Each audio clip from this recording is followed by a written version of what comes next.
You're listening to an Airwave Media Podcast. On December 12th, Disney Plus invites you to go behind the scenes with Taylor Swift in an exclusive 6-episode docuseries. I wanted to give something to the fans that they didn't expect. The only thing left is to close the book. The end of an era. And don't miss Taylor Swift, The Eras Tour, the final show, featuring for the first time the Tortured Poets Department.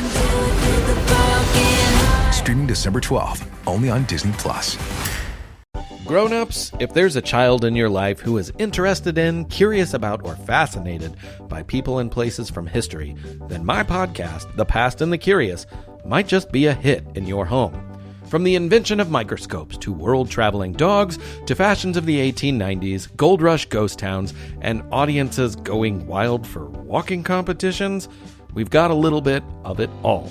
Hosted by children's author and museum educator Mick Sullivan, that's me, the show is fun, funny, engaging, honest, and beloved by kids and parents alike. Find The Past and the Curious at all the usual podcast places. This episode is brought to you by our Patreon members. Thank you so much. Join our Patreon for extra episodes, interviews, extra content, and to help support the podcast and help us continue to do the work we do. Go to patreon.com/ancienthistoryfangirl to learn more.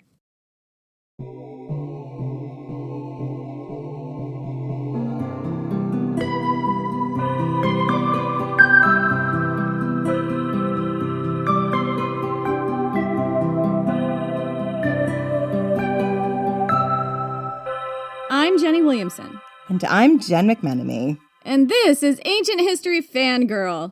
Yeah, it is. I haven't done that in a while. I felt the need.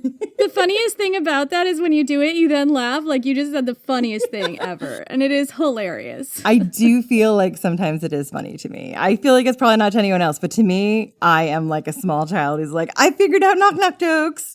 So here we are at the end of the season of Goths, hot Goth summer. I guess we're well into fall by the time this is going to drop. And it has been wild.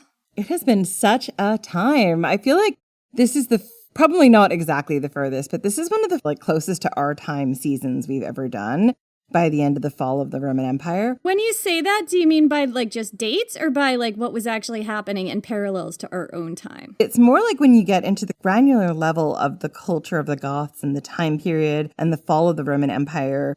You know, the parallels we can see to today are quite overwhelming and scary, but also we've done things later, obviously, but this was one of the seasons where I just kept feeling like your Christianity is showing over and over and over again. And we were kind of we're not at the very beginning, but we were at a point in history when we were covering the Goths where that is so much the dominant religion or becoming the dominant religion in a way that we didn't see in the Seven Wonders or, in our natural disasters where we went all over the world. So it just felt to me really prescient and really timely and also a little bit scary. I'm always here to make Alaric of the Visigoths a hottie with Jenny. That's part of my life's calling. It appears to be my life's calling. I don't know. Well, that's why I said part of. My life's calling is obviously in pursuit of making everyone love Dionysus as much as I do and writing smut. I was I know it's going to be Dionysus. I know it is. So the way that this season happened is that I basically wrote all the episodes within a 2-month period.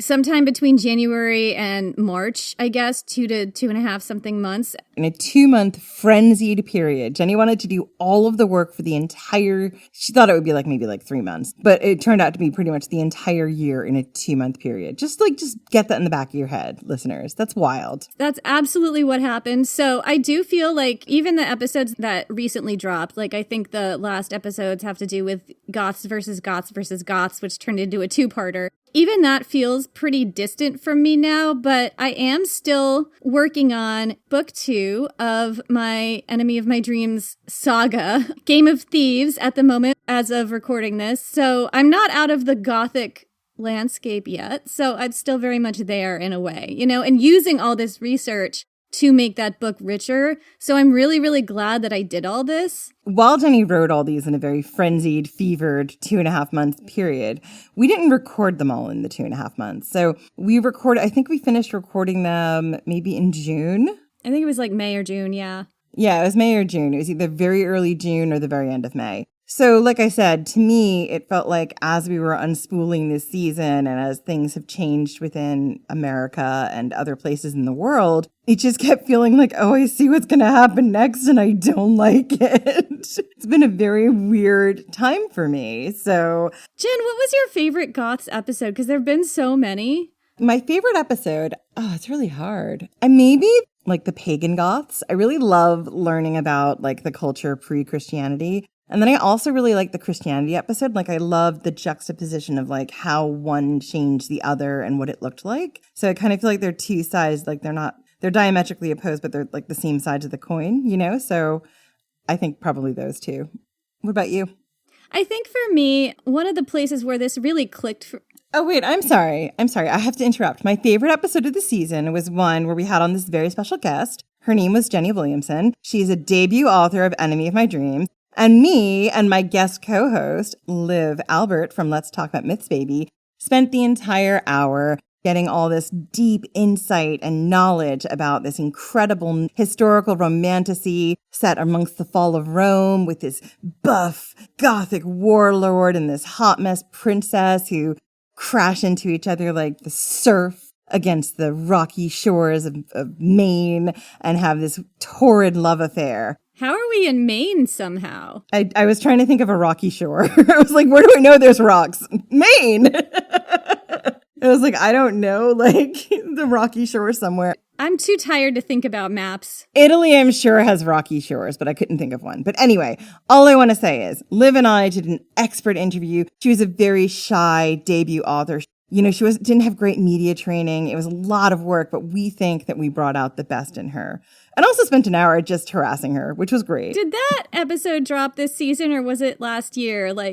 No, it dropped this season. It dropped the week of publication. Yep. I must have blocked it out of my memory. It is really one of my favorite episodes we've ever done, like full stop.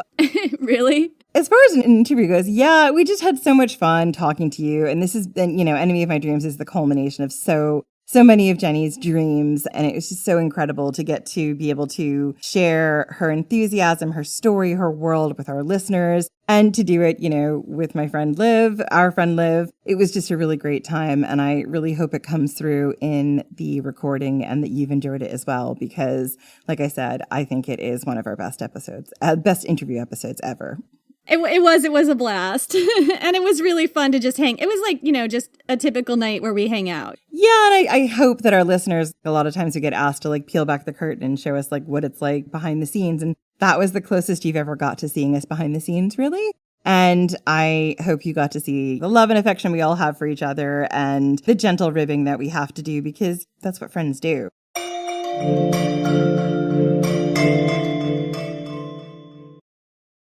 This episode is brought to you by Redfin.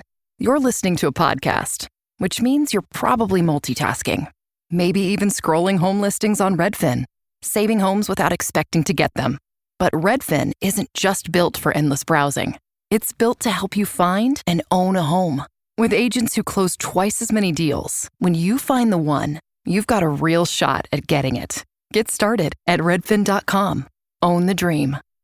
Throughout history, royals across the world were notorious for incest. They married their own relatives in order to consolidate power and keep their blood blue. But they were oblivious to the havoc all this inbreeding was having on the health of their offspring. From Egyptian pharaohs marrying their own sisters to the Habsburgs' notoriously oversized lower jaws. I explore the most shocking incestuous relationships and tragically inbred individuals in royal history. And that's just episode 1. On the History Tea Time podcast, I profile remarkable queens and LGBTQ+ royals, explore royal family trees, and delve into women's medical history and other fascinating topics. I'm Lindsay Holiday, and I'm spilling the tea on history. Join me every Tuesday for new episodes of the History Tea Time podcast, wherever fine podcasts are enjoyed. No one hates history, they just haven't found the right teacher yet. Or in this case, a nerdy best friend who loves to tell you all about world history, women's history, and weird history. Hi, I'm TK, the creator of For the Love of History podcast, a place for people who want to learn more but don't know where to start, and history lovers who want to break from the mainstream. From rat trials to warrior women, we cover topics from every country and era. Whether you're a history expert or just starting out, there's a place for you here in the Time Machine. So join me every Friday on your favorite podcast platform and YouTube for a brand new topic. See you there. Bye.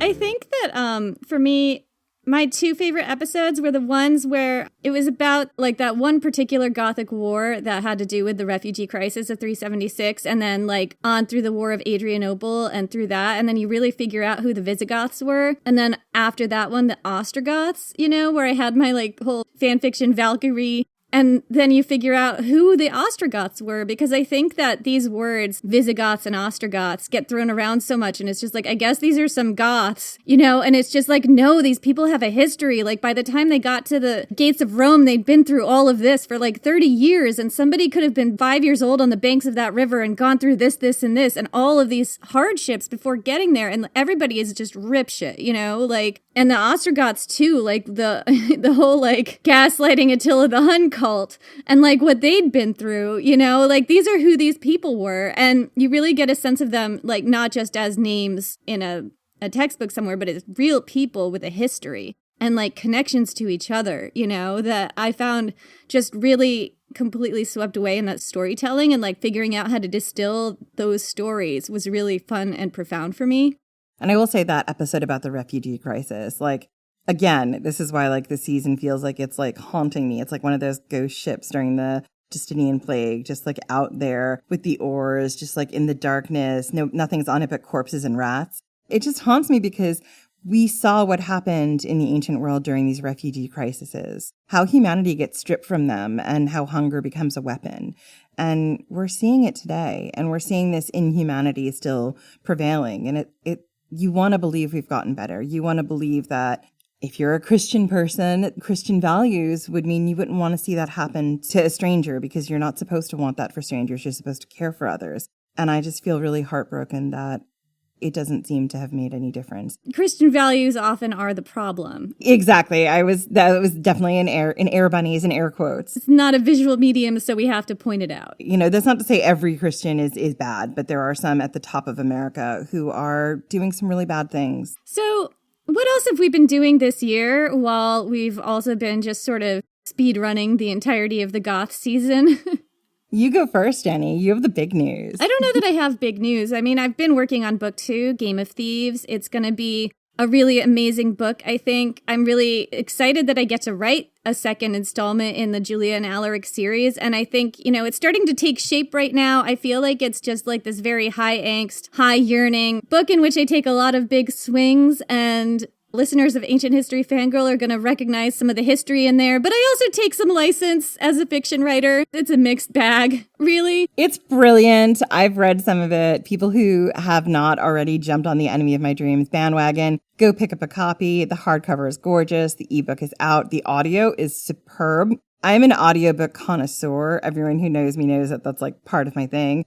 What I will say is that book 2 is going to be a absolute wild ride. It has some of my favorite scenes across the duet of novels, and it's going to crash upon you like waves upon a shore, and you're going to love every minute of it. And you can pre-order it now, by the way, and you should pre-order it now. Wherever books are sold, I believe you can find it on Amazon, at different other places. There's a link tree, and you can get links to everywhere you might want to pre-order it. But please do pre-order it, because that is really helpful to me and my life. The more pre-orders a publisher gets, the more resources and marketing it puts behind a book. So it really can make a difference if you pre-order it. It will help me out a lot and make the publisher want to keep working with me. So we appreciate all of your pre-orders. Exactly. We want Jenny to keep telling more stories in this world, more stories in other worlds. So please do pre-order. So that's been the big project. I've worked on a few other smaller projects, trying to get together a concept for potentially a third book. Not going to say what that third book is, if it's in the same genre, if, it's a mystery, but I will tell you all about it when I have something to tell. Yeah, when she's able to tell, she'll tell you all about the things she's been working on, but she can't right now, so. It will remain a mystery for the moment, but Jen,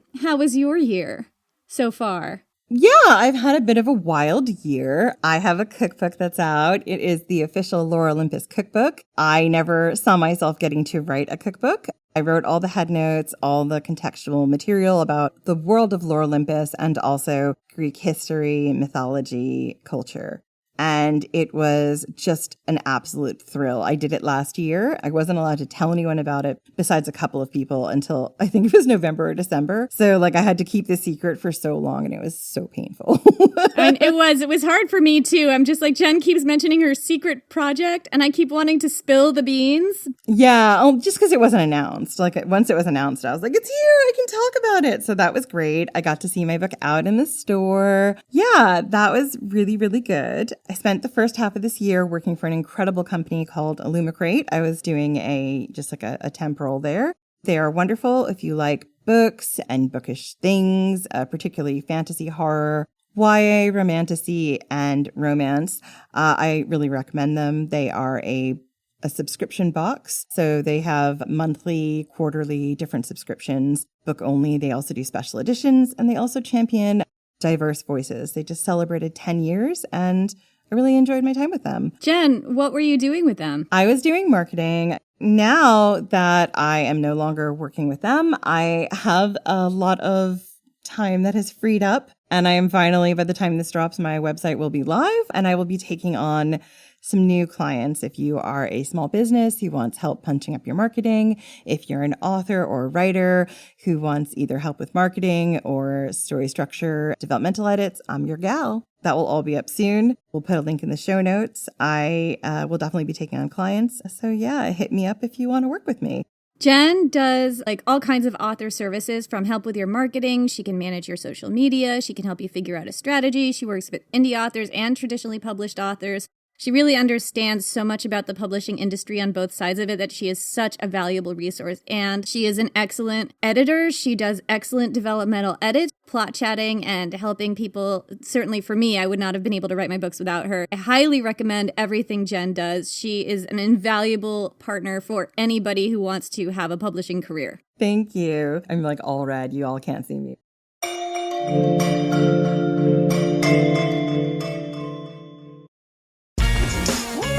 Refreshing wild cherry cola meets smooth cream.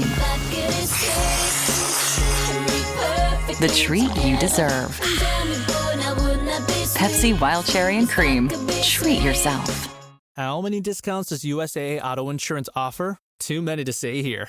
Multi-vehicle discount, safe driver discount, new vehicle discount, storage discount, legacy. How many discounts will you stack up? Tap the banner or visit USAA.com/auto discounts. Restrictions apply. This episode is brought to you by Indeed. Stop waiting around for the perfect candidate. Instead, use Indeed sponsored jobs to find the right people with the right skills fast. It's a simple way to make sure your listing is the first candidates see. According to Indeed data, sponsored jobs have 4 times more applicants than non-sponsored jobs. So go build your dream team today with Indeed. Get a $75 sponsored job credit at Indeed.com/podcast. Terms and conditions apply. Yeah, the other thing I've been doing is working on a romance novel. It is my wrestling book that I've mentioned a few times. I am hoping to be done with it in the next month. I say optimistically, even though I have to do a big rewrite. It is very loosely based on the myth of Ares and Aphrodite, but I won't tell you which one. And it will be fun if you know the mythology. If you don't, it's just really hot people wrestling and taking their clothes off. Come on. Who doesn't want this? I've had a lot of health stuff going on this year too, which has slowed me down a little bit. I don't know how much I'm going to talk about on the podcast, but it's been a big year for me and it's been interesting. It's been a lot of change. I really appreciate the support we've had from our listeners, particularly our patrons who've been really good with me. being a little bit behind on things because I've been going through some stuff. But I'm okay. I'm going to be fine. You don't have to worry. It's all good changes. So what do we have in mind for our next season, Jen? And I'm talking about just through the fall and winter, like up until Christmas. We have sort of a little mini season planned because I don't think we thought the Goths were going to go quite so long. We did not. I thought it was going to be like 5 episodes. No, it was not. We were also planning to run a series concurrently, like at the same time, but we scrapped that for a number of reasons. We'll talk about that in a little bit.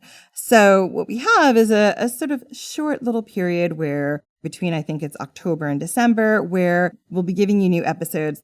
They're kind of going to be stuff that we really want to cover that haven't found a place yet. Like I have found something that I'm so excited about that I was telling Jenny about the other day. I'm working on the episode now. It is one of my favorite topics. It's a natural disaster that probably a lot of people don't know about. It's sort of like half break and half new season, I would say. Like, we're not going to do as many new episodes as we usually do because Jen and I both have book things that we need to do. We just have to be able to balance this at this point. Yeah, it's going to be about 2 episodes a month, which is where we're at now. But if a month for some reason would have had 3 because of the way it broke up, it's still only going to be 2. We're also doing a lot of re-releases, so we are doing some new episodes. We also have some interviews that will probably make it in there.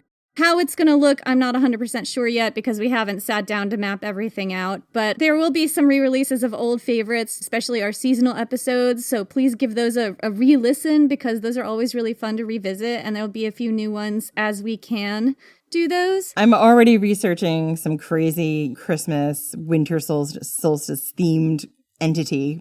I'm working on something for Halloween. Usually Jen handles the bulk of our spooky season episodes, but I've got one this year that I'm pretty excited about, and I'm just going to let it be a surprise. Yeah, it's one that I was super excited about, and Jenny's like, I know you want to cover it. I'm like, I think it's going to be too much work for me, and I'm not going to be able to handle it. So I gift it to you. If you want it done, Jenny, you have to do it, is basically what she said. Yes, because I was like, in order to do it right, it would take an amount of time I don't have, and it deserves to be done right. It is one of the wildest stories, and it has so many layers to it. So I was like, if you want it done this year, you got to do it.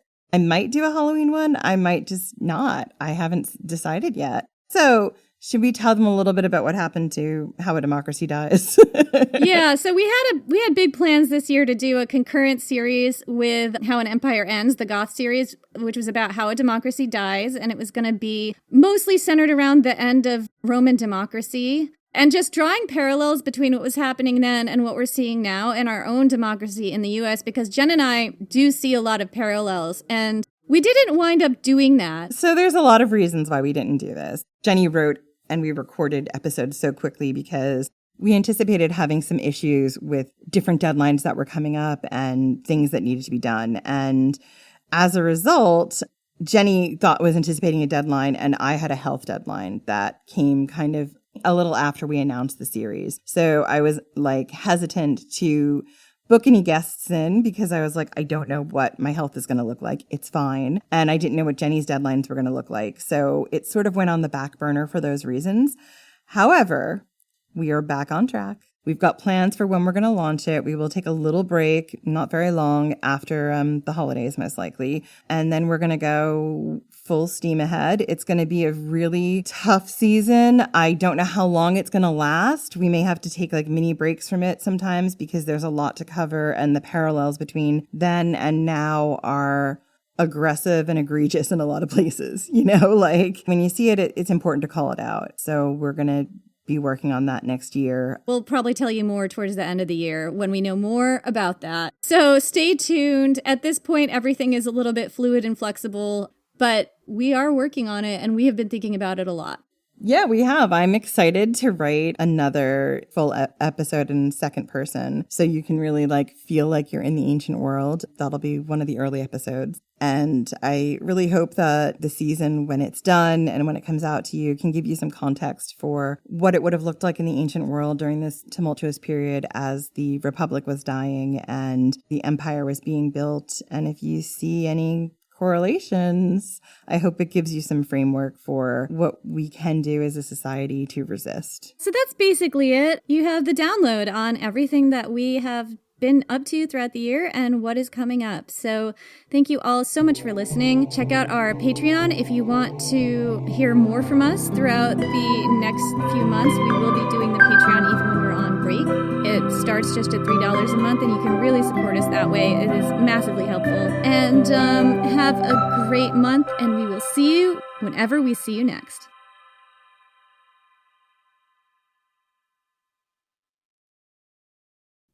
Hello everyone, Stakuyi here. And I'm Gabby.